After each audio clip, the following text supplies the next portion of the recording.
عظیم صاحب،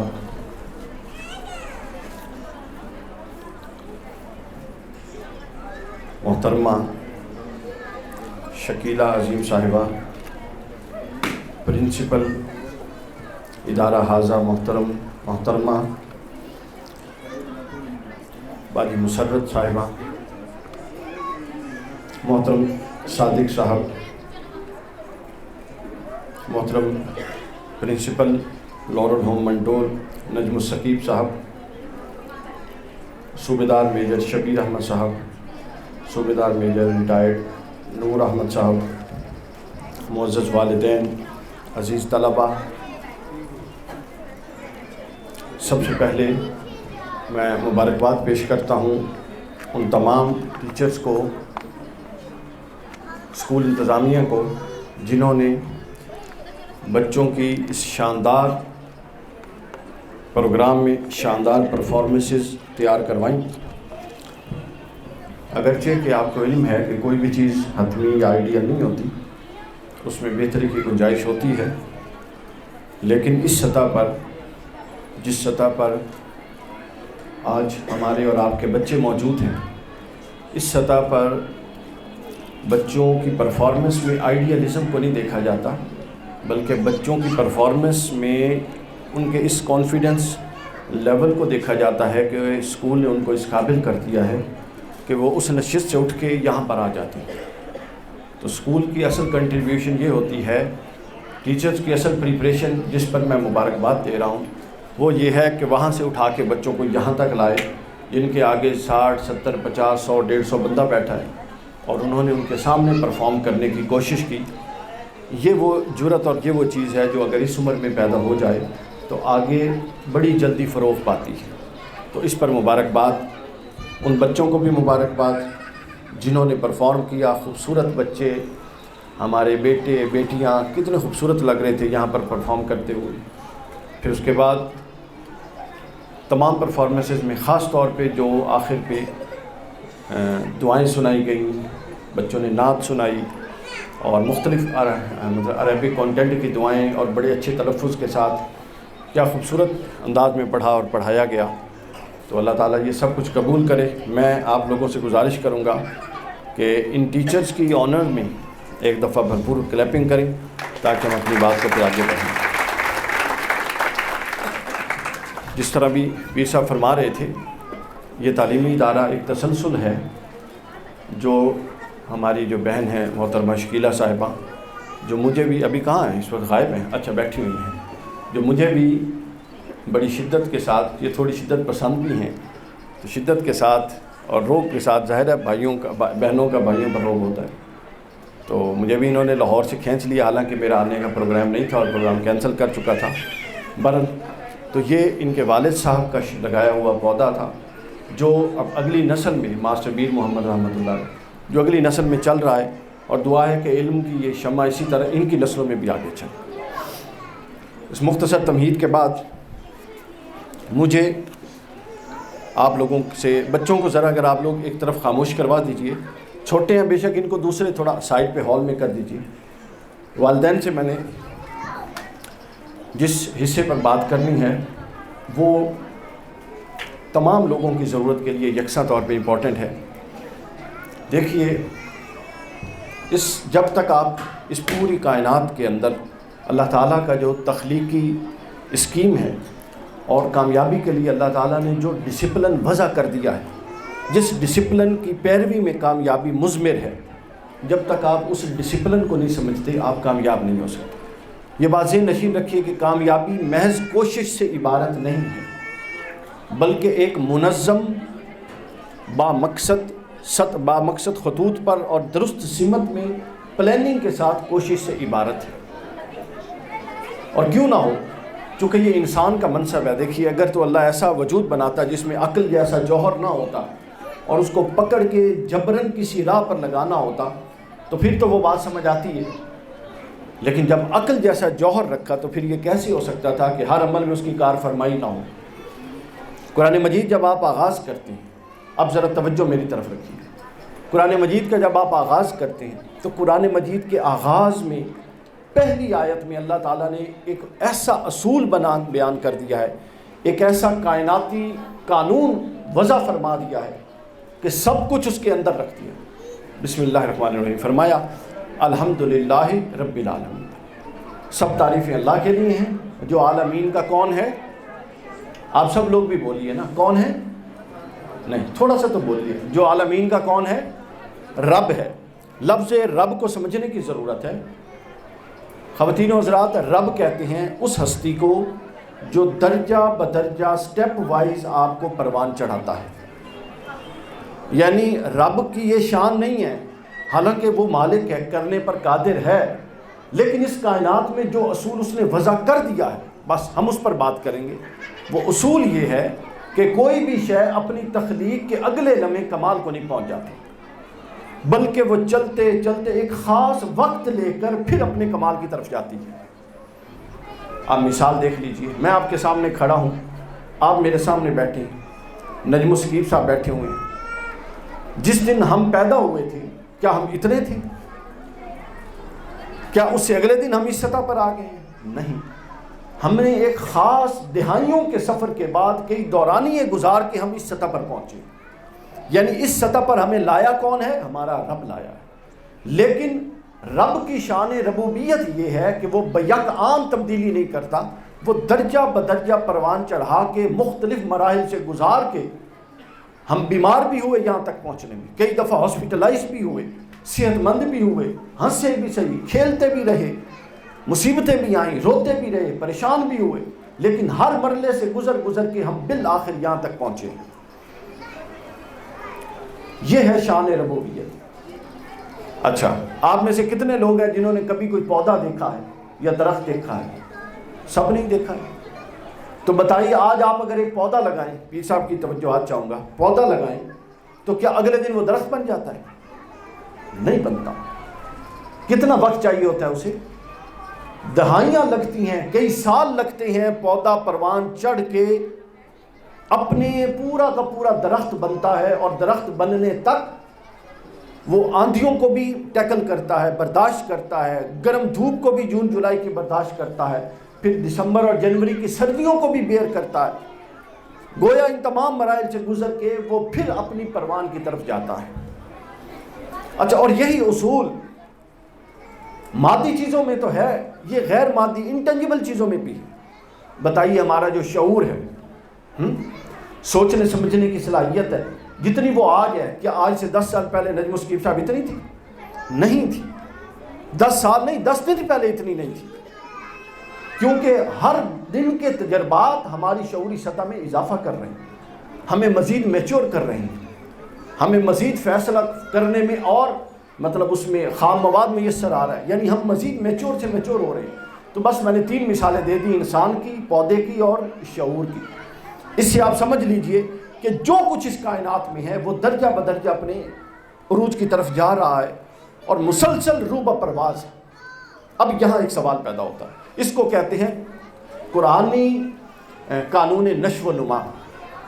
میں نے اس کو یہ نام دیا، جو میری ابھی یہ کتاب آ رہی ہے اس میں قرآنی قوانین پر مبنی، اس میں یہ ہے قرآنی قانون نشو و نما۔ اچھا، اب نشو و نما کا یہ جو ڈسپلن ہے، کیا یہ سب پر یکساں لاگو ہوتا ہے یا اس کے اندر بھی کوئی اور تفصیل ہے؟ کیوں؟ اگر اب میری عمر اس وقت 36-37 سال ہے، تقریباً 37 سال، میرے ساتھ ادھر کوئی اور 37 سال کا بندہ لائیں، یا پیر صاحب بیٹھے ہیں ماشاءاللہ اراؤنڈ 60 ہوں گے، نجم الثقیف بھائی بیٹھے ہیں، عظیم صاحب بیٹھے ہیں، تو کیا کوئی بھی 40 سال کے 2 بندے لائیں، کیا وہ اپنے جو ان کی شعوری سطح ہے، جو ان کی کنٹریبیوشن ہے، جو ان کا مقام و مرتبہ ہے، وہ برابر ہوگا؟ نہیں برابر ہوتا۔ حالانکہ ظاہراً تو انہوں نے بھی 46 سال گزارے اور دوسرے نے بھی 46 سال گزارے، تو قانون نشو و نما اگر یکساں طور پہ اپلائی ہو رہا ہے تو پھر اتنا کمال جتنا اقبال کو ملا 62 سال میں، دوسرے کسی بھی شخص کو ملنا چاہیے جو 62 سال گزار کے جا رہا تھا۔ اب آپ نکتہ سمجھیں۔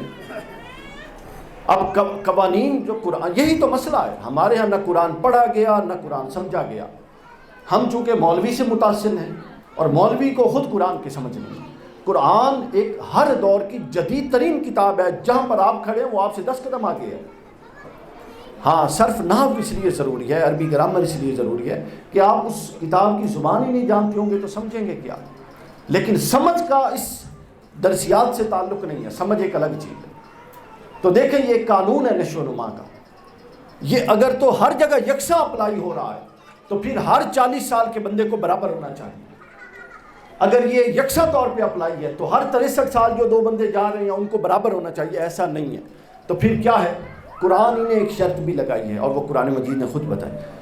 قرآن مجید فرماتا ہے والذین جاہدوا فینا لنہدینہم سبلنا۔ اللہ تعالیٰ نے وضاحت کر دی کہ یہ جو قانون نشو و نما ہے یہ ہر ایک پر لاگو ہے، ہر ایک پر امپلیمنٹڈ ہے، مگر اس کے حقیقی نتائج کے لیے ایک شرط ہے، اور وہ شرط یہ ہے والذین جاہدوا، جاہدہ یجہدوا، ایکسٹریم اسٹرگل، جو ہیومنلی پاسبل ہے وہ اسٹرگل میں پلاننگ بھی ہے، اسٹرگل میں اسکلفل ہونا بھی ہے، اسٹرگل میں جس فیلڈ میں آپ جا رہے ہیں اس کی تمام معلومات ہونا بھی ہے، اس فیلڈ میں اب تک کیا نظریات آ چکے ہیں ان کا جاننا بھی ہے۔ یعنی قرآن کہتا ہے کہ جاہدوا فینا، جو آخری حد تک کوشش کرے گا آگے بڑھنے کی، اس فیلڈ میں آگے بڑھنے کی، اسٹرگل کرے گا، جاہدوا فینا، کوشش کرے گا، اسٹرگل کرے گا۔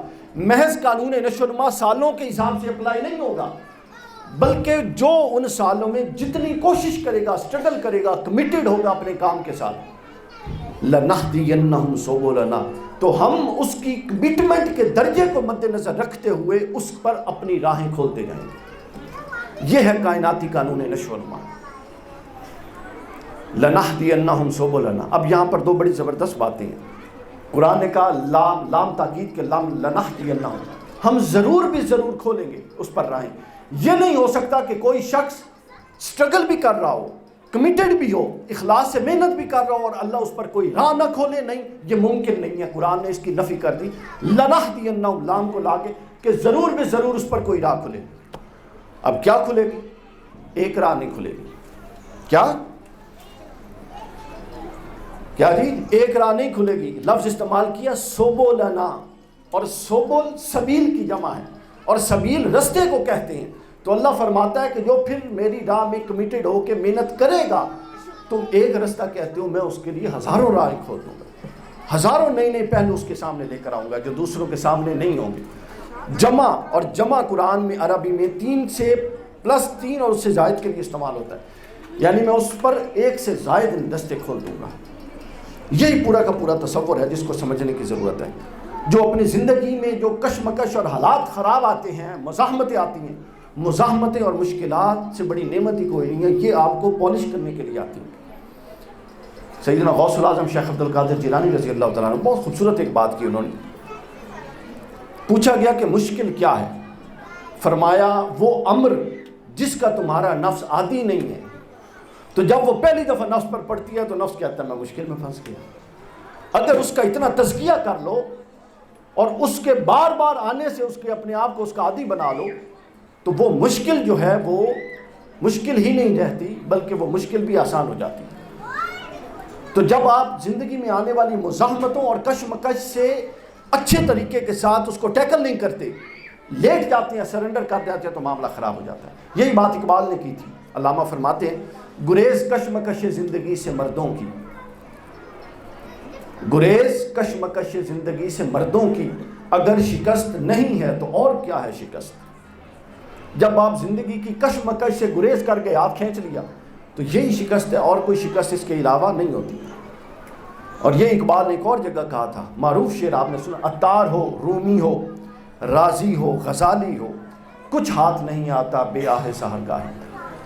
یعنی اس دنیا کا ڈسپلن ہی یہ نہیں ہے کہ کس کے لیے میدان ہموار کیا گیا ہو، نہ، میدان ہموار کسی کے لیے نہیں، ہر ایک کے لیے مزاحمتیں ہیں۔ آپ نے اس میدان میں اترنا ہے، اپنے آپ کو مزاحمتوں کے لیے تیار کرنا ہے، مزاحمتوں کو مینیج کرنا ہے، اپنی سکلز کو امپروو کرنا ہے اور مسلسل بڑھتے جانا ہے۔ بس یہی زندگی ہے، بڑھتے جانا ہے۔ علامہ کہتا ہے فریب نظر ہے سکون و ثبات، ٹھہر جانا، رک جانا، یہ فریب ہے۔ کہتا ہے فریب نظر ہے سکون و ثبات، تڑپتا ہے ہر ذرہ کائنات، ٹھہرتا نہیں کاروان وجود، کہ ہر لحظہ ہے تازہ شان وجود، سمجھتا ہے تو راز ہے زندگی، فقط ذوق پرواز ہے زندگی۔ جس کے اندر پرواز کا ذوق ہے، جس کے اندر یہ رمق ہے کہ میں نے اس حالت پر نہیں رہنا، اس سے اگلی حالت میں منتقل ہونا ہے، بس وہ زندہ ہے. اور جو راضی ہے کہ جہاں میں ہوں بس ٹھیک ہے، سمجھ لیجئے کہ وہ زندہ ہو کر بھی مردہ ہے. علامہ کے فلسفے میں حیات آگے بڑھنے کے عمل کا نام ہے اور موت رک جانے کا نام ہے. ہم تو سمجھتے ہیں نا مرنا روح نکل جانے سے وہ ہے. علامہ اقبال کا ایک تناظر ہے، وہ فرماتے ہیں کہ موت اس پر ہے کہ آپ اپنی موجودہ حالت پہ راضی ہیں، اور زندگی یہ ہے کہ آپ اس سے آگے سفر کرنا چاہتے ہیں. تو یہ ہے سامعین کرام کائناتی قانون نشو و نما. اچھا، اب جب یہ اللہ نے فرمایا کہ میں تم پر رستے کھول دوں گا جب تم کوشش کرو گے ایک سے زائد، تو وہ رستے، اب ہم واپس آ جاتے ہیں تھوڑا فلسفہ سے ہٹ کے اپنے سکول میں. تو پھر وہ کون سے رستے ہیں جو ایک طالب علم کو ایک نظام تعلیم کے اندر کم از کم کھلنے چاہیے، تب اس سکول کو یا اس نظام تعلیم کو یا اس نصاب تعلیم کو آپ کامل کہہ سکتے ہیں. میں یہ نہیں کہہ رہا کہ یہ نظام تعلیم کامل ہوگا، میں ایک آئیڈیل بات کر رہا ہوں. ہمیں اس آئیڈیل اپروچ کے قریب تر ہونا ہے، کوشش کرنی. 4 چیزیں ہیں، اگر وہ چاروں چیزیں، یعنی اللہ تعالیٰ جب یہ کہتا ہے کہ میں رستے کھول رہا ہوں تو وہ رستے 4 چیزوں کے کھولتا ہے. اب آپ پر ہے کہ آپ ان چاروں میں سے ایک کو اپناتے ہیں، 2 کو اپناتے ہیں، 3 کو اپناتے ہیں، یا ساروں کو یہ اپنا لیتے ہیں. سب سے پہلی چیز جو تعلیم، جو محنت، جو سٹرگل سے کھلتی ہے آپ پر، وہ شعوری پروان، شعوری پرواز اور شعور کی انٹلیکچوئل ڈیولپمنٹ کا باب ہے. اگر آپ کا تعلیم کا نظام آپ کی شعوری پرواز پر توجہ نہیں دے رہا اور وہ اس کے پورے کنسرن میں ہی نہیں ہے کہ آپ انٹلیکچولی گرو کر رہے ہیں یا نہیں کر رہے، تو پھر وہ نظام تعلیم سمجھ لیجئے ناقص ہے. اور اس کا جو شعوری نشو و نما، اس کا تعلق ذہنی سوجھ بوجھ سے ہے، فہم و فراست سے ہے. اور اگر آپ کا علم آپ کی شعوری سطح کو اوپر نہیں لے جا رہا، آپ کلاس سے آگے بچے کی لیول پر یہ چیزیں بچہ نہیں سمجھ سکتا، یہ ماں باپ نے سمجھنی کہ کیا بچہ ایک کلاس کو پڑھ کے آگے منتقل ہو گیا ہے. تو آبزرو پیپر تو بچوں والدین نہیں ہو گیا، ٹیچر نے آبزرو کرنا ہے نا. پیپر سے تو آبزرو ہوگا وہ کنٹینٹ جو اس نے پڑھا ہے، اس کا شعور پیپر سے آبزرو نہیں ہوگا، وہ آپ نے اس کی میچورٹی لیول کو دیکھنا. جب سکول میں آئیں تو آ کے خالی گریڈ اور پیپر دکھائیں، سوال کتنے غلط ہیں، یہ ڈسکس مت کریں. یہ کریں لیکن اس کے ساتھ یہ بھی کریں کہ 1 سال ہو گیا بچہ اگلی کلاس میں منتقل ہو گیا، اس کی میچورٹی اس کے اندر کیوں نہیں آ رہی، اس کی شعوری سطح. چونکہ ہمارے ہاں جو سماجیات ہے وہ پورا کا پورا چیپٹر مس ہے. ہم بچے کو اچھا معاشرے کا فرد بنا کے آگے معاشرے کے سپرد نہیں کر رہے. دوسرا پہلو جو کھلنا چاہیے وہ روحانی نشو و نما کا. اگر آپ کا باطن اسی طرح پلید کا پلید اور گدلا کا گدلا ہے اور آپ نظام تعلیم سے آگے گزر رہے ہیں، تو علامہ فرماتا ہے یہ وہ نظام تعلیم ہے کہ اس سے بہتر ہے کہ بندے کو جاہل رکھا جائے. علامہ اقبال نے اس وقت کے نظام تعلیم پر جو سب سے بڑا اعتراض کیا تھا وہ پتہ کیا تھا؟ علامہ فرماتے تھے کہ یہ نظام تعلیم ہمارے مسلمانوں کی معاشرتی ضرورت سے ہم آہنگ نہیں ہے. یعنی نظام تعلیم ایسا وضع ہو جو معاشرتی ضرورت کے مطابقت رکھتا ہو، فرد کی ضرورت کے مطابقت مت رکھتا ہو. لارڈ میکالے نے یہ جو نظام ہمیں دیا ہے یہ اچھے ملازم پیدا کرتا ہے جو جا کے آگے ملازمت ڈھونڈتے ہیں اور کسی کمپنی میں ملازم ہو جاتے ہیں. یہ نظام تعلیم وضع اس لیے کیا گیا. یہی وجہ ہے کہ ہمارے ہاں جو انٹلیکچوئل لوگ ابھرتے ہیں وہ انفرادی طور پہ ذاتی محنت سے اور کم لوگ ابھرتے ہیں. ہمارا معاشرہ ایسا جاندار نہیں ہے کہ وہ ایوریج بندے کو سپورٹ کرے اوپر لانے کے لیے. اس کے اندر بنیادی خامی نظامی. ابھی پچھلی حکومت میں نظام تعلیم اور SNC آیا، سنگل نیشنل کریکلم، بہت ساری چیزیں اس میں بہتر ہوئی، بہت ساری چیزیں بہتر ہوئی. دین کا بہت بڑا حصہ ڈالا گیا، مگر سماجیات آج بھی اس کے اندر نہیں ہے، اس کے اندر مس ہے. تو دوسرا حصہ جو ہے وہ ہے روحانی نشو و نما کا، کہ آپ کا نظام تعلیم آپ کو انٹلیکچولی بھی گرو کرے، آپ کو اسپریچولی بھی گرو کرے. اور تیسرا ہے کہ وہ آپ کو مورلی گرو کرے. تعلیم کا سب سے پہلا اثر جو ذات پر ہوتا ہے وہ دماغ سے پہلے آپ کے اخلاق پر ہونا چاہیے. اگر بچہ 90% نمبر لے لیتا ہے اور اس کو یہی سینس نہیں ہے کہ ماں کو کیسے پکارنا ہے اور باپ کو کیسے پکارنا ہے، تو آپ نے 90% نمبروں کو کیا کرنا ہے. دیکھیے یہ ایک بڑا اہم پوائنٹ ہے کہ جو مارکس ہیں وہ کتنے فائدہ مند چیز ہے اور جو ایٹیٹیوڈ ہے، مورل ویلیوز ہیں، وہ کتنے فائدہ مند ہیں. یہ سمجھ لیجئے مارکس فائدہ دیں گے صرف ایک شخص کو یا ایک فیملی کو. اگر مارکس کی بیس پہ بچہ کہیں ایڈجسٹ ہو جاتا ہے اچھی جاب میں اس کا ذاتی فائدہ یا اس کی فیملی کا فائدہ. اور رویہ، مورل ویلیوز، یہ اس کی ذات نہیں، سر پورا معاشرہ، گلی محلہ، ہر ایک نے اس کے ساتھ جو ڈیل کرنی ہے وہ رویے کی بنیاد پہ کرنی ہے. اس کا مطلب یہ ہے کہ ڈگری سے فائدہ اٹھانے والے 1% ہیں اور رویے اور آپ کی اخلاقیات سے فائدہ اٹھانے والے اس سے 100% ہیں. اور مزے کی بات یہ کہ جو ڈگری 1%، جو ڈگری اپنے ماس کی بیس پہ ڈگری کی بنیاد پہ جاب لے لے گا، وہ جاب بھی کنٹینیو اخلاق کی بنیاد پہ ہوگی، نہ محض ڈگری کی بنیاد پہ ہوگی. تو لہٰذا اخلاقیات کی بہتری بہت ضروری ہے. اور اخلاقیات کا میں آپ کو سمجھا دوں، اخلاقیات کا تصور سمجھ لیجیے.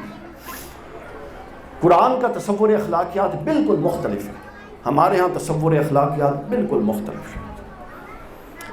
ہمارے ہاں تصور اخلاقیات یہ ہے، اچھے طریقے سے بول لینا، یا کسی سے اچھے طرح خوش ہو کے مل لینا، پولائٹلی مل لینا، ہم اس کو اخلاقیات کہتے ہیں. قرآن مجید اس کو اخلاقیات نہیں کہتا. تو قرآن مجید پتہ کیا کہتا ہے؟ انسانی طبیعتیں اور مزاج ہوتے ہیں نا، اس مزاج میں ہنسنا ہے، رونا ہے، غصہ ہے، یہ سب چیزیں یہ وقتی کیفیات ہوتی ہیں. غصہ آتا ہے چلا جاتا ہے، ایسے ہی ہے نا. کسی پر پیار اور محبت آتی ہے چلی جاتی ہے. آپ کو غصہ ہے، آپ اونچے بولے پھر خاموش ہو گئے. یہ وقتی کیفیات ہیں جو عمل یا رد عمل کے طور پہ ظاہر ہوتی ہیں.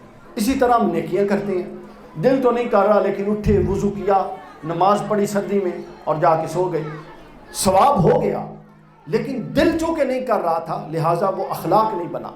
اخلاق وہ ہوتا ہے جس کو افعال عادیہ کہتا ہے قرآن، جو آپ کی فطرت ثانیہ بن جائے. آپ اپنے نفس کی اتنی تطہیر کر چکے ہوں اور اپنی شخصیت کو اتنا سنوار چکے ہوں کہ کسی سے خوش ہو کے ملنا آپ کو اس کو دیکھ کے اپنی طبیعت میں بدلاؤ نہ لانا پڑے، بلکہ آپ کی شخصیت اتنی سنور جائے کہ جب آپ ملیں آپ اپنی طبیعت کے مطابق مل رہے ہو اور اگلا اس کو اخلاق سمجھ رہا ہو، تو اس کو کہتے ہیں حسن اخلاق. یعنی آپ اگر بنا کے تھوڑی دیر کے لیے، بری بات نہیں ہے بنانا، لیکن اگر آپ بنا کے کر رہے ہیں تو قرآن کی روح سے وہ اخلاق نہیں ہے. وہ آپ کا ایک اچھا ایکٹ ہے، آپ کا ایک اچھا ریئیکشن ہے کہ آپ کی طبیعت گوارا نہیں کر رہی تھی، آپ نے اس کے باوجود اچھا ریئیکٹ کیا.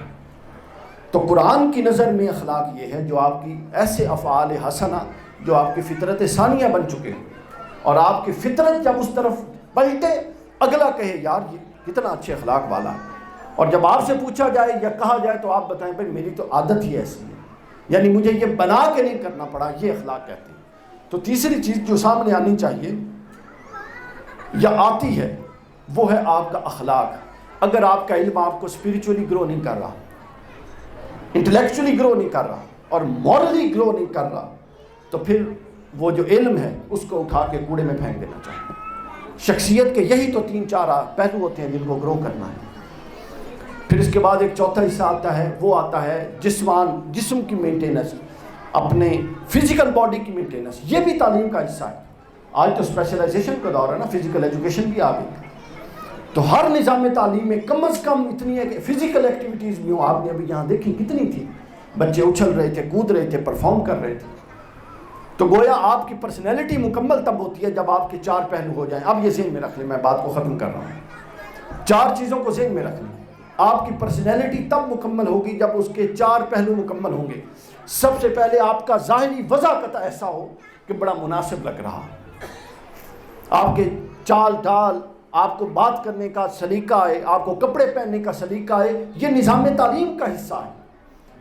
یہ وہ رویے ہیں جو اگلے نے آ کے سب سے پہلے تو آپ کی شخصیت کو دیکھنا ہے کہ کیا اس کو بیٹھنا اٹھنا بھی آتا ہے کہ نہیں آتا. دوسرا اگلے کا آپ کا تعارف آپ کی زبان ہوگی جب آپ بات کریں گے. تیسرا پھر تعارف آپ کا اخلاق ہوگا. چوتھا پھر تعارف آپ کی شخصیت کے دیگر خد و خال ہوگا. تو لہٰذا سب سے پہلے آپ کا نظام تعلیم ان 4 چیزوں کو سپورٹ کرنا چاہیے. اور جب آپ کا نظام تعلیم ان 4 چیزوں کو سپورٹ کرتا ہے تو پھر آپ صحیح معنوں میں وہ بندہ پیدا کرتے ہیں جس کو اقبال اپنا شاہین کہتا تھا. اقبال کے شاہین میں 4 خوبیاں ہیں. 4 علامہ اقبال فرماتے ہیں کہ میں نے شاہین کا، کسی نے پوچھا تھا نا، میں نے تو اقبال کا براہ راست نہیں پڑھا، اقبال کے جو صاحبزادے ہیں ان سے ملاقات میں یہ سوال کسی نے کیا تو انہوں نے یہ بتایا کہ یہ سوال علامہ اقبال سے بھی کسی نے کیا تھا کہ آپ شاہین کو بڑا آئیڈیالائز کرتے ہیں، وجہ کیا ہے؟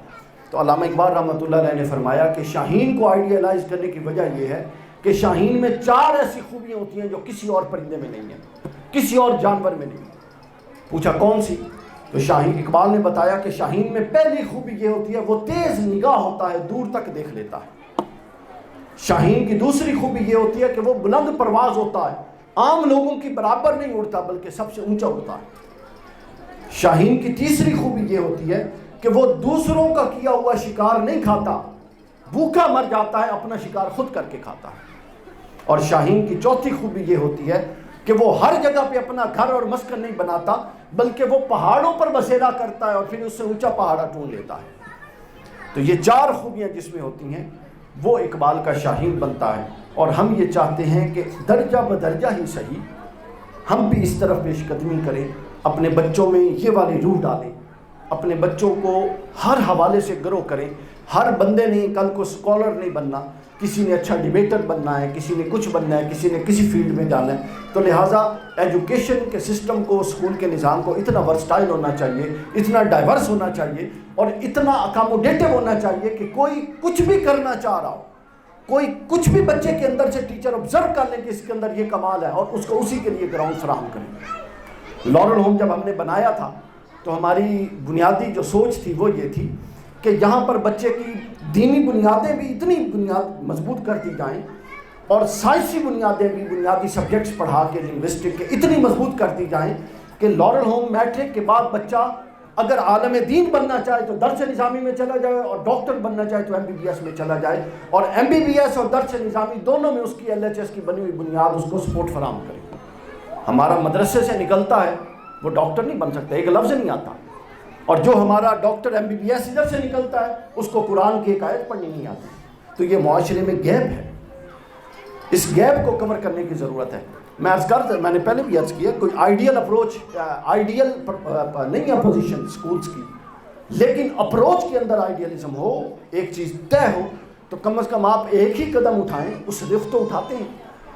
پاکستان کے نظام تعلیم والا تو حساب نہیں ہے کہ 75 سال ہو گئے ابھی تک تعین ہی نہیں ہوا کہ نظام تعلیم کے بنیادی مقاصد کیا ہیں۔ ایک حکومت آتی ہے، وہ اپنے مقاصد ڈیفائن کرتی ہے، وہ درمیان میں چلی جاتی ہے، دوسری 10 ماہ کے لیے آتی ہے، وہ اپنے مقاصد ڈیفائن کرتی ہے، وہ چلی جائے گی، پھر اگلی آئے گی، وہ اپنے مقاصد ڈیفائن کرے گی۔ یعنی ہم ایسے ظالم لوگ ہیں کہ ہم باقی تو مال کو اور اپنا خزانے کو تو چھوڑ دیں نا، ہم تو اس کو روتے پیٹتے ہیں، ہم تو خالی نظام تعلیم کو ہی نہیں چھوڑ رہے کہ اس کو ہی کوئی رخ متعین کرنے دیں۔ تو یہ وہ ظلم ہے جو پاکستان کے ساتھ ہو رہا ہے، لیکن اس ظلم کا مطلب یہ نہیں ہے کہ ہم سب اور آپ سب بھی بری و ذمہ ہیں۔ ہم نے اپنے حصے کا کام کرنا ہے اور اپنے حصے کی شمع جلانی ہے اور نا امید نہیں ہونا۔ اللہ تعالیٰ کوئی نہ کوئی راہ نکالے گا انشاءاللہ، اور خیر ہوگی، خیر کی امید رکھیں۔ آپ سب لوگوں کا بہت بہت شکریہ۔